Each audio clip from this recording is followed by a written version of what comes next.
ആരോ കരയുന്നത് കേട്ട് നടുപ്പാതിരയ്ക്ക് അവൾ നടുങ്ങിയുണർന്നു. ആരോ കരയുന്നത് കേട്ട് നടുപ്പാതിര എന്ന് പറഞ്ഞാൽ എന്തോന്നാണ്?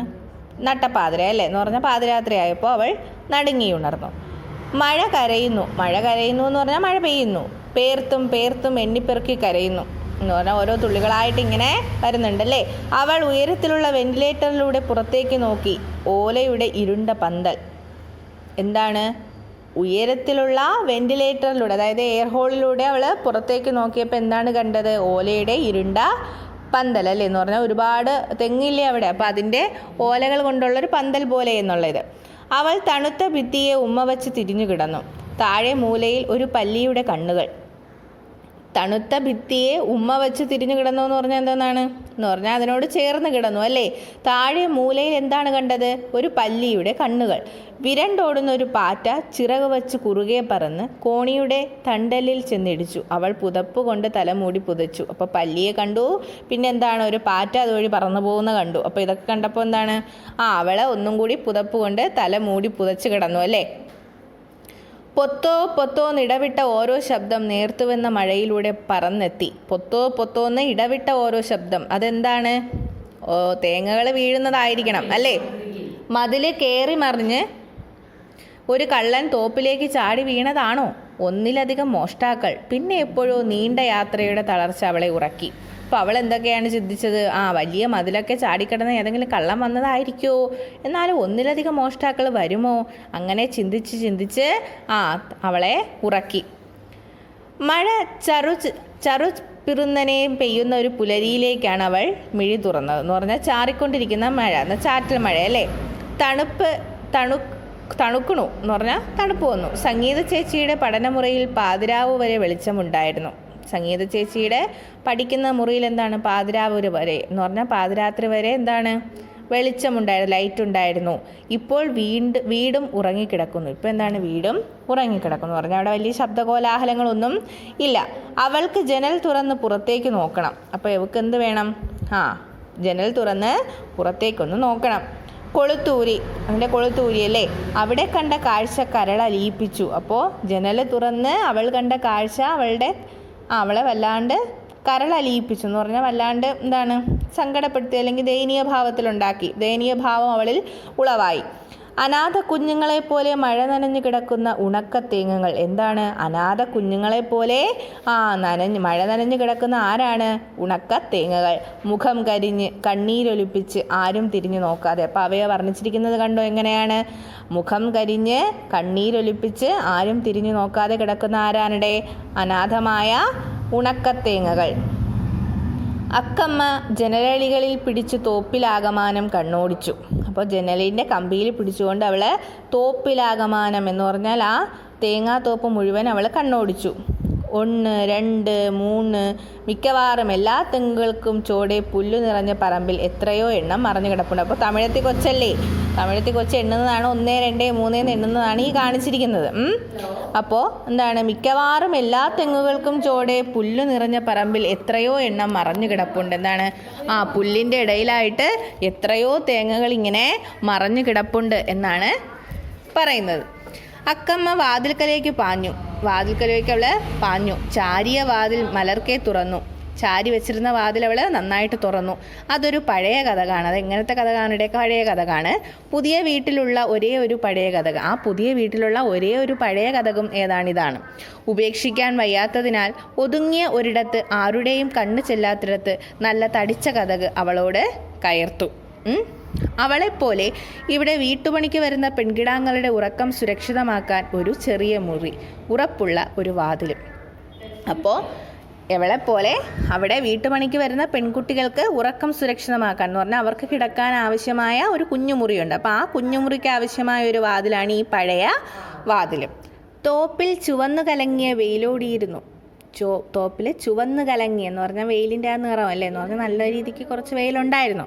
നനഞ്ഞു കുമിഞ്ഞ ഓലകൾ ചവിട്ടി അവൾ ഒന്നാമത്തെ തെങ്ങിൻ ചോട്ടിലെത്തി. അപ്പോൾ മഴ തലേ ദിവസം ഉണ്ടായിരുന്നു. അപ്പോൾ രാവിലെയും മഴ പെയ്യുന്നുണ്ട് എന്ന് പറഞ്ഞിട്ടുണ്ടായിരുന്നു. അപ്പോൾ ആ ഓലകളൊക്കെ എന്താണ്? നനഞ്ഞു കുതിർന്ന് കിടക്കുവാണ് അല്ലേ. അപ്പോൾ ആ ഓലകളൊക്കെ ചവിട്ടി അവൾ ഒന്നാമത്തെ തെങ്ങിൻ ചോട്ടിലെത്തി. തെങ്ങ് മുഖം താഴ്ത്തി അവളെ ഉറ്റുനോക്കി. അപ്പോൾ അവൾക്ക് തോന്നിയ കാര്യങ്ങളാണ്. എന്താണ്? തെങ്ങ് അവളെ മുഖം താഴ്ത്തി അവളെ തന്നെ നോക്കുന്നുണ്ടായിരുന്നു. അവൾ പെറുക്കിയെടുത്തു. മാറിലടുക്കിയ 2 തേങ്ങകളെ നോക്കി നെടുവീർപ്പിടുന്നു. എന്താണ്? അവൾ അവിടെ കിടന്ന ഉണക്ക തേങ്ങകളൊക്കെ എടുത്ത് വെച്ചു. അപ്പോൾ അതിൽ 2 തേങ്ങകളെ നോക്കി അവൾ വല്ലാണ്ട് നെടുവീർപ്പിടുന്നുണ്ട്. അവളുടെ തലമുടിയിലേക്ക് തെങ്ങിൻ്റെ ഇമകൾ തോർന്നു. അപ്പോൾ ആ തൻ്റെ കുഞ്ഞുങ്ങളാകുന്ന തേങ്ങകളെ പെറുക്കിയത് കൊണ്ടായിരിക്കണം എന്താണ് തെങ്ങിൻ്റെ ഇമകൾ തോർന്നു അല്ലേ അവളെ തലമുടിയിലേക്ക് എന്ന് പറഞ്ഞാൽ അതിലേക്ക് കണ്ണീരിറ്റ് വീണു എന്ന് വേണമെങ്കിൽ പറയാം. ആരുടെ? തെങ്ങിൻ്റെ. പലവട്ടം അവൾ തേങ്ങാക്കൂടിൻ്റെ കീഴറയിലേക്ക് നടന്നു. അവളുടെ ഉടുപ്പ് മഴക്കണ്ണീരിൽ നനഞ്ഞു. മഴക്കണ്ണീരിൽ നനഞ്ഞു എന്ന് പറഞ്ഞാൽ തേങ്ങകളൊക്കെ നനഞ്ഞതല്ലേടെ. അപ്പോൾ അതെടുത്ത് വെച്ചപ്പോൾ അവൾ ഉടുപ്പൊക്കെ നനഞ്ഞു പോയി. കുറേ നാളായി ഈ തേങ്ങായികൾ മഴ കൊള്ളുകയാണെന്ന് അവൾക്ക് തോന്നി. അപ്പോൾ കുറേ നാളുകളായി ഈ തേങ്ങകൾ മഴ കൊള്ളുകയാണെന്ന് ആർക്ക് തോന്നി? അക്കമ്മയ്ക്ക് തോന്നി. എന്ന പൈത്യം, വട്ടാണ്. പൈത്യം എന്ന് പറഞ്ഞാൽ വട്ടല്ലേ, ഭ്രാന്ത്. തേങ്ങാപ്പുര ഒഴിഞ്ഞു കിടക്കുന്നു. എന്താണ്? തേങ്ങാപ്പുര ഒഴിഞ്ഞു കിടക്കുന്നു. തെങ്ങുകൾ അവളോട് ആവലാതി പറഞ്ഞു. തെങ്ങുകൾ അവളോട് എന്താണ്? സങ്കടം പറഞ്ഞു. എന്താണ്? തേങ്ങയെന്ന് പറക്കാൻ ആരുമില്ല, അങ്ങനെയുള്ള കാര്യങ്ങളൊക്കെ ആയിരിക്കണം. ഓരോ തവണയും തങ്ങളുടെ കുഞ്ഞുങ്ങളെ സുരക്ഷിതമായ അറയിലാക്കി തിരിച്ചു വരുന്ന അക്കമ്മയോട് തെങ്ങുകൾ കൃതജ്ഞതയോടെ മന്ത്രിച്ചു. അപ്പോൾ ഈ തെങ്ങുകളെല്ലാം പറക്കിയെടുത്ത് അവൾ എന്താണ്? തേങ്ങ അറയിലേക്ക് സുരക്ഷിതമായി കൊണ്ടുവച്ചു. തെങ്ങിൻ്റെ തെങ്ങിൻ്റെ കുഞ്ഞുങ്ങളാണ് തേങ്ങ അല്ലേ. അപ്പോൾ ഈ അക്കമ്മയോട് തെങ്ങുകൾ കൃതജ്ഞതയോടെ എന്താണ് പറഞ്ഞത്?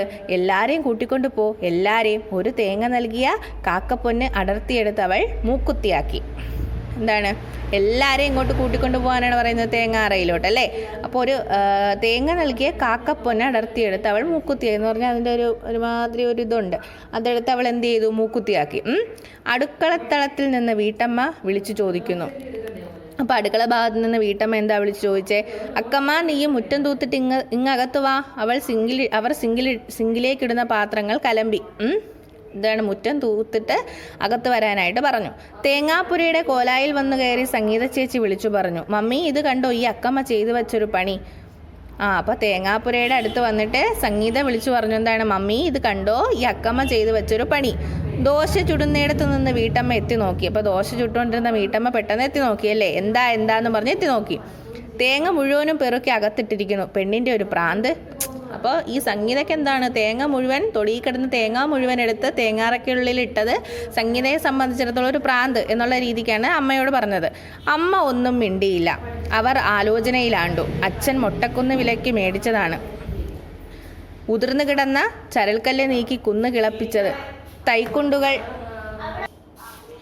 തൈക്കുണ്ടുകൾ കുഴിച്ചത്. കുറ്റ്യാടി തേങ്ങ തന്നെ വേണം വിത്തിന് എന്ന് വാശി പിടിച്ചു യാത്ര പുറപ്പെട്ടത്. വീട്ടുചെലവ് ചുരുക്കി തെങ്ങിൻ തൈകളെ തീറ്റിയത്. അപ്പോൾ അച്ഛൻ എത്ര കഷ്ടപ്പെട്ടാണ് ഈ തെങ്ങുകളൊക്കെ വച്ച് നനച്ച് ഉണ്ടാക്കിയതെന്നാണ് വീട്ടുകാരി ഓർമ്മിക്കുന്നത് അല്ലേ. ഇന്ന വിത്ത് തന്നെ വേണം, ഇന്ന കുന്നിനെയൊക്കെ കിളച്ച് മതിച്ച് അങ്ങനെയൊക്കെ മറ്റുമൊക്കെ ഉണ്ടാക്കിയാണ് ഇതെല്ലാം ഇങ്ങനെ ആക്കിയതെന്ന് അവരൊരു നിമിഷം ഓർമ്മിച്ചു അല്ലേ. അച്ഛൻ സദാസമയവും തോപ്പിലായിരുന്നു. മൊട്ടക്കുന്ന് ജ്വലിക്കുന്ന വെയിലിൽ നിന്ന് രക്ഷ നേടി പച്ച തെങ്ങുകളുടെ പന്തലിൽ വിശ്രമിച്ചു. അച്ഛൻ്റെ പരിശ്രമം കൊണ്ട് മൊട്ടക്കുന്ന് എന്തായി? നല്ല പച്ച തെങ്ങുകളുടെ പന്തലിൽ വിശ്രമിച്ചു. തെങ്ങിന് തീറ്റ നൽകാൻ അച്ഛൻ അമ്മയുടെ പണ്ടങ്ങൾ പണയം വെച്ചു എന്ന് പറഞ്ഞാൽ എന്താണ്? തെങ്ങിന് നല്ല വളവും മറ്റും നൽകാൻ വേണ്ടിയിട്ട് അമ്മയുടെ പണയം എന്ന് പറഞ്ഞാൽ ആഭരണങ്ങളൊക്കെ പണയം വെച്ചിട്ടാണ് അതിൻ്റെ ചിലവൊക്കെ നോക്കിയിരുന്നത് അച്ഛൻ. വിറ്റു, അത് വിൽക്കുകയും ചെയ്തിട്ടുണ്ട്. മരിക്കുന്ന ദിവസം കോലായിലെ ചാരുകസേരയിൽ നിന്നെണീറ്റ് മുറ്റത്തെ തെങ്ങിൽ നിറഞ്ഞു മുറ്റിയ കുലകൾ നോക്കി മെല്ലെ മിഴികൾ താഴ്ത്തി പതുക്കെ ചുമര് പിടിച്ച് അകത്തെ മുറിയിലേക്ക് കയറിപ്പോയത്. എന്താണ്? മരിക്കുന്നതിൻ്റെ അന്ന് വരെ ആ തെങ്ങൊക്കെ വന്ന് നോക്കിയിട്ടാണ് അച്ഛൻ പോയത് എന്നൊക്കെ അവർ ഒരു നിമിഷം ആലോചിക്കുന്നു. അവർ തവി താഴെയിട്ട് പുറത്തേക്കോടി അക്കമ്മയെ ചെന്ന് പുണർന്നു. അവർ തവി ദോശ ചുട്ടുകൊണ്ടിരിക്കുകയായിരുന്നു, അതൊക്കെ താഴെ ഇട്ടിട്ട് അക്കമ്മയെ ചെന്ന് കെട്ടിപ്പിടിച്ചു അല്ലേ. കുട്ടി അന്താളിച്ചു. കുട്ടി പെട്ടെന്നൊന്ന് പകച്ചുപോയി. അവരുടെ സാരി ഞൊറികളിൽ മുഖം പൂഴ്ത്തി. സാരി ഞൊറികളിൽ അവൾ മുഖം പൂഴ്ത്തി. ഇതാണ് കഥ. മനസ്സിലായോ?